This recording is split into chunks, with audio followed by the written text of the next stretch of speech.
Hello বন্ধুরা, আমি রিয়া। আমার চ্যানেল রসে বসে বাঙালিতে তোমাদের সকলকে স্বাগত জানাই। আজকে আমি তোমাদের বানিয়ে দেখাবো ঘরোয়া উপায়ে আলুর পরোটা কিভাবে তোমরা বানাতে পারবে বাড়িতেই। তো চলো দেখে নেওয়া যাক এটা আমি কিভাবে বানিয়েছি। প্রথমেই আমি আলুগুলো ছোট ছোট টুকরো করে নিয়েছি, দিয়ে মিক্সিতে আমি আলুগুলোকে পেস্ট করে নেব।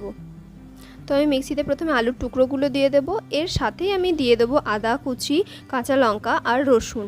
তো আমি সমস্ত জিনিসগুলো একসাথে ব্লেন্ডারে ব্লেন্ড করে নেব ভালোভাবে। তোমরা চাইলে আদা রসুনটা আলাদা করেও গ্রেড করে দিতে পারো, আমি এখানে একসাথেই করে নিচ্ছি। এবার এই সমস্ত উপকরণগুলো খুব ভালোভাবে ব্লেন্ডারে আমি ব্লেন্ড করে নিচ্ছি।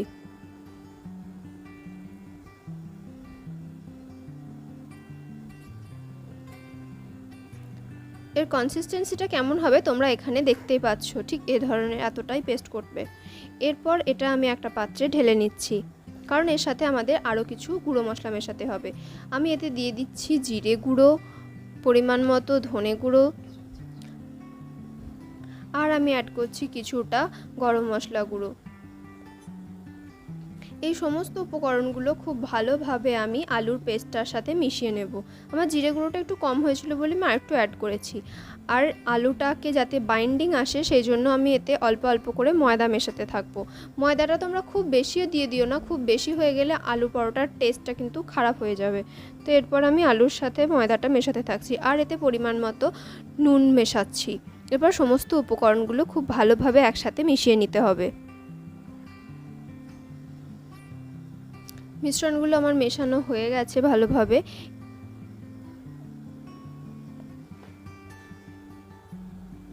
এরপর এতে আমি পরিমাণ মতো হলুদ গুঁড়ো অ্যাড করছি। তারপর সমস্ত মিশ্রণটা আবার একবার খুব ভালোভাবে মিশিয়ে নিচ্ছি।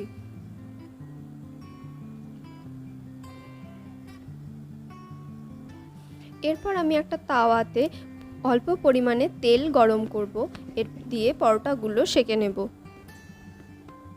এতে তেলের পরিমাণটা বেশ ভালোই দিতে হবে। এরপরে আমি ব্যাটারটা পরিমাণ মতো নিয়ে নেব। এখানে আমি যেহেতু পরোটা করছি সেজন্য সাইজটা একটু বেশি ব্যাটার দিয়েছি। তোমরা যদি এটা বড়া টাইপেরও করতে পারো, তো বড়া টাইপের করলে তোমরা ব্যাটারটা এখানে খুব অল্প পরিমাণে নেবে। এরপর আমি একটা খুন্তির সাহায্যে পরোটাটাকে ভালোভাবে চাড়িয়ে গোল শেপ করে দেব। দেখতে পাচ্ছ, এভাবে ভালোভাবে চাড়িয়ে নিতে হবে, দিয়ে পরোটাটাকে আমি ভালোভাবে সেঁকে নেব।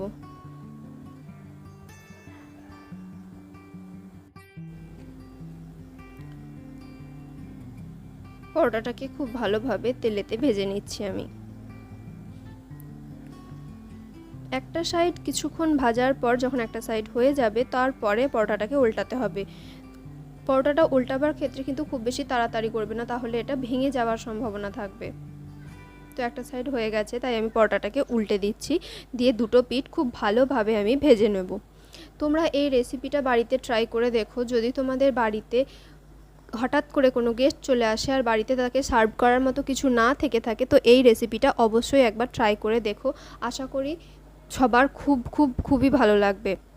আমাদের বাঙালি বাড়িতে কিছু থাকুক না থাকুক, আলু তো সবসময়ই অ্যাভেলেবেল থাকে। তো এই রেসিপিটা তোমরা খুব সহজেই বাড়িতে বানিয়ে নিতে পারো। তোমরা সকলেই এই রেসিপিটা অবশ্যই ট্রাই করবে, আর ট্রাই করে আমাকে জানাবে তোমাদের এটা কেমন লাগলো। তো দেখতে পাচ্ছ পরোটাটা এখানে আমার ভাজা হয়ে গেছে। তো তোমাদের এটা কেমন লাগলো অবশ্যই জানিও।